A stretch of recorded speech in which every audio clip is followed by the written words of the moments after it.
నమస్తే అండి సుధాకర్ రెడ్డి గారు. Welcome to icon politics. నమస్తే అండి నిహాల్ గారు. సార్, ఇప్పుడు జగన్మోహన్ రెడ్డి గారు ఒక ట్వీట్ వేయడం జరిగింది. ఏదైతే ఎంపీపీ ఎలక్షన్ సంబంధించింది, ఒకసారి అది మీకు చదివి వినిపిస్తాను. సో జగన్మోహన్ రెడ్డి గారు ఏమంటున్నారంటే, స్థానిక సంస్థ ఉప ఎన్నికలలో కూటమి పార్టీలకు ఎలాంటి బలం లేకపోయినా చంద్రబాబు నాయుడు గారు అధికార అహం చూపించి పోలీసు యంత్రాంగాన్ని దుర్వినియోగం చేసిన, కేసులు పెట్టిన, ఆస్తులు ధ్వంసం చేస్తామని చెప్పిన, బంధువుల ఉద్యోగాలు తీసేస్తామని చెప్పిన, జీవనోపాధి దెబ్బతీస్తామని భయపెట్టినా, ఎన్ని ప్రలోభాలు పెట్టినా వాటన్నికి భయపడని పార్టీ ఎంపీటీసీలు ఎవరైనా ఉన్నారంటే అది మా పార్టీనే.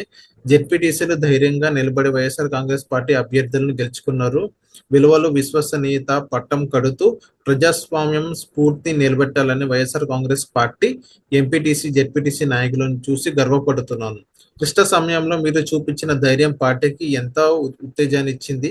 ఈ ఎన్నికలను సమన్వయపరుస్తూ గెలుపు బాటకు వేసిన వివిధ నియోజకవర్గాల ఇన్ఛార్జ్, జిల్లా అధ్యక్షులు, రీజనల్ కోఆర్డినేటర్ మరియు పార్టీ కేంద్రాల కార్యాలయ సిబ్బంది, వీళ్ళందరికీ పార్టీ హ్యాండ్స్ ఆఫ్ అని చెప్పారు. సో ఇక్కడ కూటమి నాయకులు సంబంధించింది జగన్మోహన్ రెడ్డి గారు చెప్పడం జరిగింది.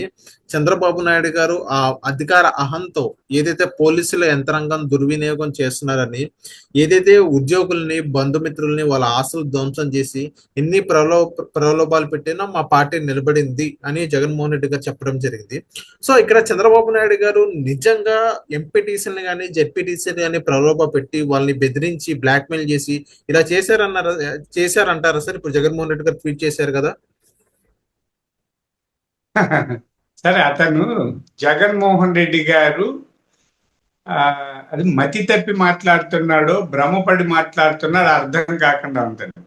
ఎందుకంటే స్థానిక సంస్థలను గురించి కూటమి ప్రభుత్వం ఏమాత్రం పట్టించుకోవడం లేదు. మీకు క్లారిటీ కోసం చెప్తాను.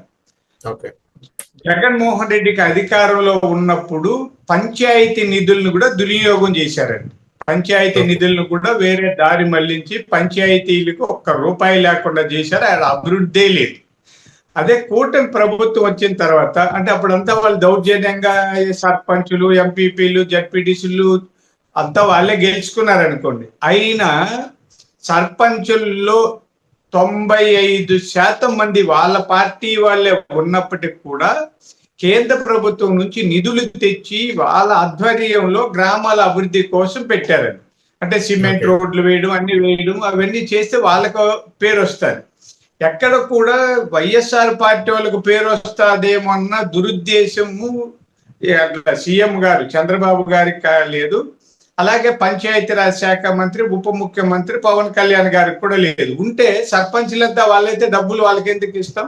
అది తర్వాత ఎక్కడ కూడా మేము ఈ ఎంపీపీలు, జడ్పీ కొన్ని చోట్ల ఖాళీలు అయ్యాయండి. ఉదాహరణ చెప్తే మా చంద్రగిరి ఉంది, మా ఇంటి పక్కన, అంటే మా ఇల్లు కూడా అండి, దాన్ని పట్టించుకోనే లేదండి మేము. వాళ్ళు భయపడి పాపం చెవిరెడ్డి భాస్కర్ రెడ్డి గారు, అంటే వాళ్ళ అబ్బాయి ఇంతకుముందు ఎంపీపీగా ఉన్నాడు, అతను రాజీనామా చేసి మోహిత్ రెడ్డి గారు ఎమ్మెల్యే కంటెస్ట్ చేసి ఓడిపోయారు కాబట్టి అది ఖాళీ అయితే వాళ్ళు గెలుచుకున్నారు.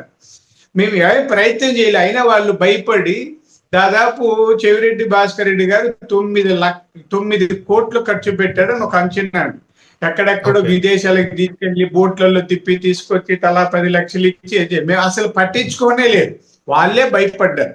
అలాగే మా ఊర్లో పెనుమూరులో కూడా, మా సొంత ఊర్లో, అక్కడ కూడా ఒకటి ఖాళీ అయితే మురాద్ ఖాన్ అని అతను కోఆప్షన్ మెంబర్. అతను నాకు మురాద్ ఖాన్ అని ఎందుకంటే నా క్లాస్మేట్, నా ఫ్రెండ్ చిన్నప్పటి నుంచి. అతను వైసీపీ అనుకోండి. చనిపోతే వాళ్ళ భార్యని యునానిమస్ చేసుకున్నారు. ఎక్కడ కూడా మేము ఆ ప్రయత్నమే చేయలే. అయితే కుప్పంలో చోట వాళ్ళంతకు వాళ్ళు మారిపోయి వైసీపీ కింద కన్వర్ట్ అయ్యారు. ఎవరు చేయలేరు. కాబట్టి జగన్మోహన్ రెడ్డి గారు చేసిన దురాగతాలు, దుష్టనీతి, అరాచకాలు, అక్రమాలు, అవినీతులన్నింటినీ ఆయన గుర్తు పెట్టుకొని ఇప్పుడు చెప్తున్నారు ఇవన్నీ చేసినా భయపడలేదని. అవి చేయగలిగితే వాళ్ళు ఉండరండి. చంద్రబాబు నాయుడు గారు ఎప్పుడు కూడా రాజ్యాంగ వ్యతిరేకంగా చేయరు. ఎక్కడైనా ఒకవేళ పొరపాటుగా కార్యకర్తలు ఎవరిన ఆవేశంతో చేసినా కూడా దాన్ని ఆయన సహించరండి, వద్దనే చెప్తారు. కాబట్టి జగన్మోహన్ రెడ్డి గారు చంద్రబాబు గారి మంచితనాన్ని వక్రీకరించి ఆయన విజయంగా చెప్పుకుంటున్నారు. ఇప్పుడు కొంతమంది ఇది ఆట ఎందుకులేని ఆట ఆడకుండా వెళ్ళిపోతారు అనుకున్నాం, ఊరికే వాక్ ఓవర్ అంటుంటాం.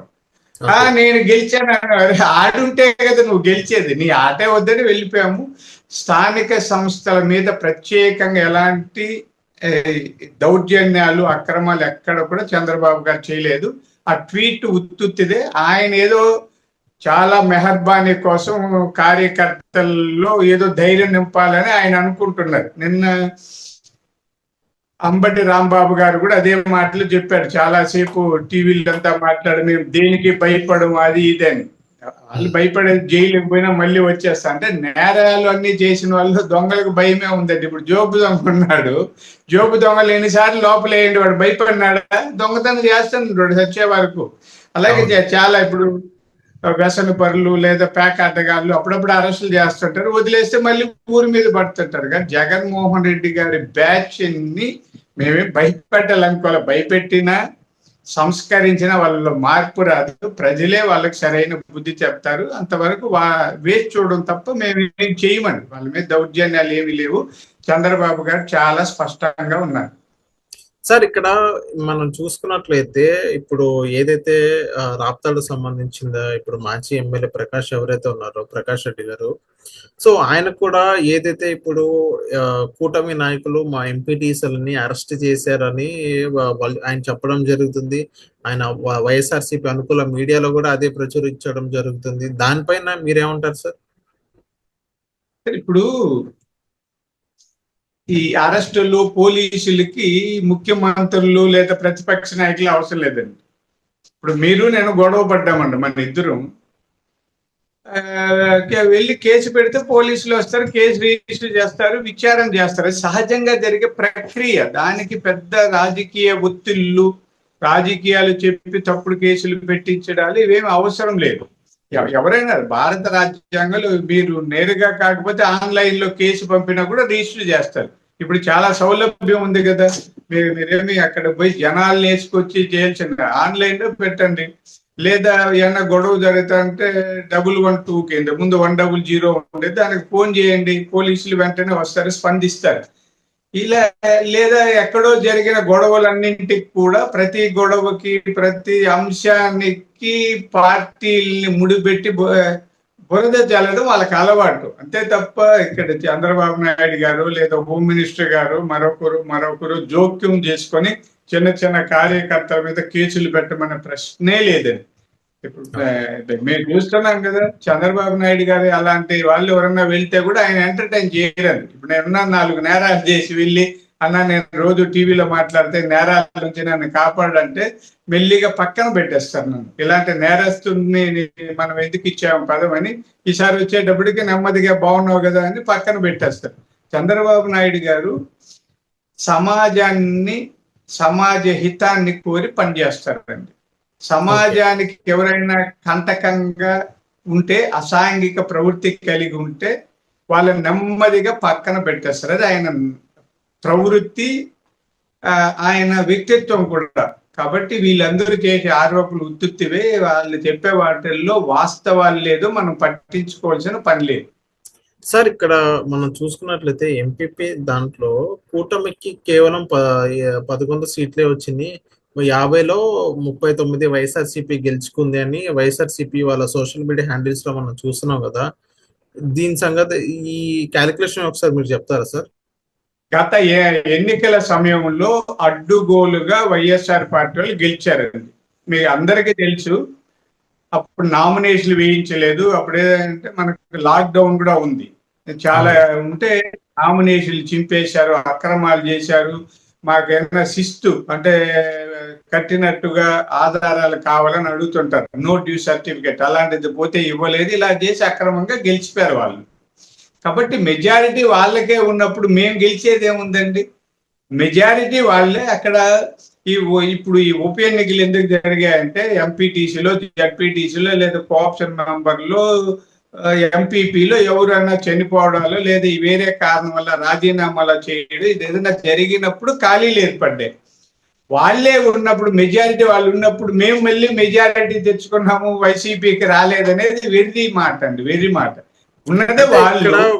కూటమి నాయకులు కూడా కొంతమంది భయపడ్డారు. కూటమి తెలుగుదేశం పార్టీ కొంచెం భయపడింది అని వైఎస్ఆర్సీపీ వాళ్ళు అంటున్నారు.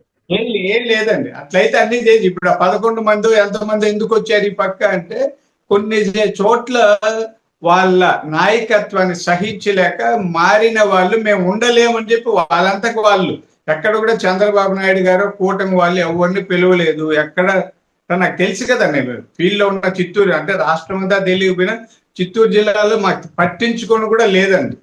నేను ఎలక్షన్ జరుగుతానంటే మరి ఏదో ఎలక్షన్ ఉంది అనుకున్నాం అంతే తప్ప ఎలక్షన్ ఎప్పుడో జరుగుతుంది ముందు నుంచి లేము. కాబట్టి మాకు ఈ ఎలక్షన్ లో ఆటోమేటిక్ గా వాళ్ళ సీట్లు వాళ్ళు దక్కించుకుంటే వాళ్ళ ఎంపీపీలు వాళ్ళే నిలబెట్టుకుంటే మాకు వచ్చిన నష్టం లేదు, అది ఆయన విజయం కూడా కాదండి. జ్ఞానం ఉన్నవాడైతే ఆ మాట చెప్పడు. Okay, so thank you sir, మైకాన్ పాలిటిక్స్ వచ్చినందుకు.